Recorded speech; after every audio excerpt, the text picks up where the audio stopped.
jefe de gabinete. Olvídese. Te despido. Gracias, Chau, Johnny. querida. Hasta mañana. Nos vemos. Chau, chau. Bueno, vamos a hablar de muchos temas. Ya los hemos presentado, tanto a Jorge Macri como a Luis Petri, que están hoy con nosotros. Viene un informe de Mónica muy inquietante respecto de lo que está pasando a esta hora en las internas del gobierno. Y otro tema que preocupa, con esta desconexión permanente que tiene el gobierno con la realidad cotidiana, es lo que está pasando con el intento de control de la libertad de expresión, ¿no? El problema que tiene el kirchnerismo con los medios. Fundamentalmente Cristina, que tiene una obsesión, la manifestó claramente con el intento fallido de la ley de medios, y ayer tuvo el punto más alto cuando Gustavo Vélez llamaba a buscar una suerte de modo de controlar lo que pasa en Internet. Pero recordemos esto que decía Cristina, que es muy elocuente respecto de lo que piensa ella de los medios de comunicación.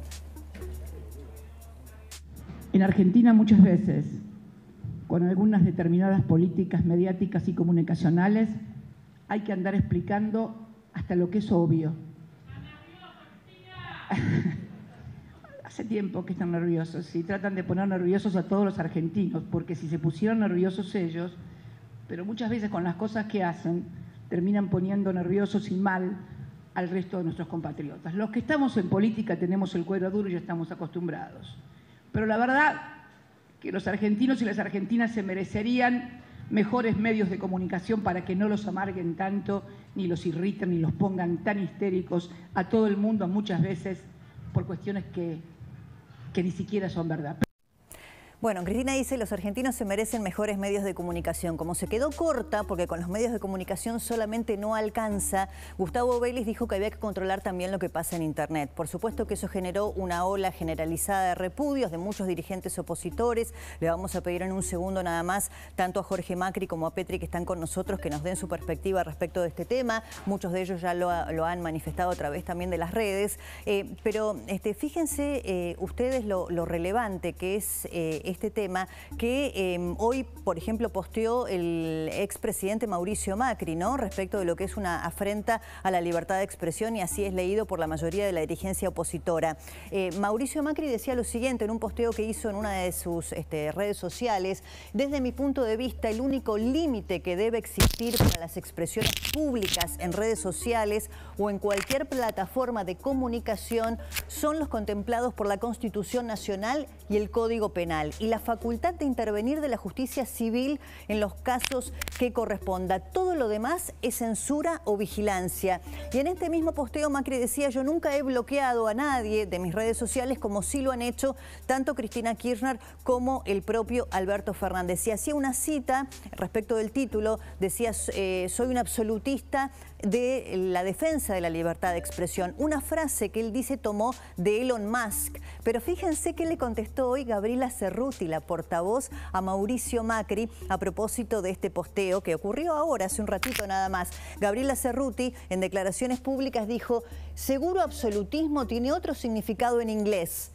No es un buen momento para hablar del manejo de idiomas del gobierno. Es una mala traducción de la frase de Elon Musk. La verdad que no había mucha duda respecto de cómo traducirla, porque Elon Musk, cuando habló del absolutismo en la defensa de la libertad de expresión, se refería fundamentalmente a lo que está pasando con los medios de Rusia, ¿no es cierto?, y la imposibilidad de transmitir noticias que vienen desde allí. Y fíjense, no hay que saber mucho inglés. Este es el Twitter oficial de Elon Musk. Dice: free speech is essential to a functioning democracy. No hay que saber mucho para saber que dice libertad de expresión es esencial para que la democracia funcione. Y de ahí tomaba la idea Mauricio Macri para hacer su posteo. Pero sin duda para el gobierno es un gran tema el del control social, el discurso público y las redes, fundamentalmente lo que circula allí.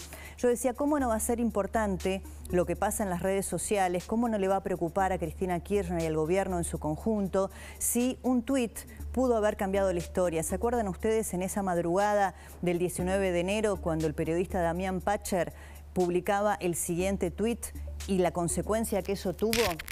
Damián Pacher decía: encontraron al fiscal Alberto Nisman en el baño de su casa de Puerto Madero sobre un charco de sangre. No respiraba, los médicos están allí. Este tuit pudo haber cambiado la historia, digo yo, porque seguramente el plan de encubrimiento de alguna manera quedó trunco cuando se hizo público a través del tuit de Damián Pacher lo que estaba pasando en el departamento del fiscal Nisman. ¿Qué pasó con Pacher unas horas después? También a través de Twitter. Por eso digo que al gobierno le interesa el manejo de las redes. En el Twitter oficial, en ese momento de la Casa Rosada, gobernaba Cristina Kirchner, publicaron algo que está prohibido además, el pasaje de Damián Pacher, que en ese momento estaba saliendo de la Argentina vía Uruguay hacia Israel. El periodista, fíjense, era el Twitter oficial Casa Argentina R, el periodista Damián Pacher viajó a Uruguay con pasaje de regreso para el 2 de febrero. Por supuesto que les interesa controlar las redes, tanto es así que las redes sociales y el Twitter fundamentalmente fueron los que marcaron quizá el punto más complicado de la gestión de Alberto Fernández, cuando en plena pandemia, cuando todos teníamos prohibido salir de nuestras casas, juntarnos con nuestros seres queridos o trabajar, publicaban a través primero de la cuenta de Twitter de Gonciber y luego nuestra colega Guadalupe Vázquez, la foto de la famosa fiesta en Olivos. Esta es la cuenta de Guadalupe, primero lo había hecho Gonciber en una captura de pantalla más pequeña. Esa captura de pantalla había sido reivindicada como una fake news por todo el gobierno. Eso es lo que apunta, ¿no es cierto?, a decir que todo lo que circula como es fake, como es una noticia falsa, debe ser quitada de las redes porque fomentan el odio o intoxican, como dijo Vélez, la cabeza de la gente. Bueno, esto es lo que piensa el kirchnerismo de los medios. Para Cristina, los golpes ya no los hacen las botas, sino los medios de comunicación y la justicia. Y así lo decía. Porque ya no era necesario lo que hicieron durante las dictaduras latinoamericanas, donde desaparecían a los que pedían un país mejor. No era necesario desaparecer a nadie. No era necesario torturarlo con la picana, bastaba hacerlo todos los días con tinta en los diarios o con micrófonos en la televisión. Y entonces, no lograr la desaparición física, sino la desaparición política de los dirigentes. ¿Por qué Jorge Macri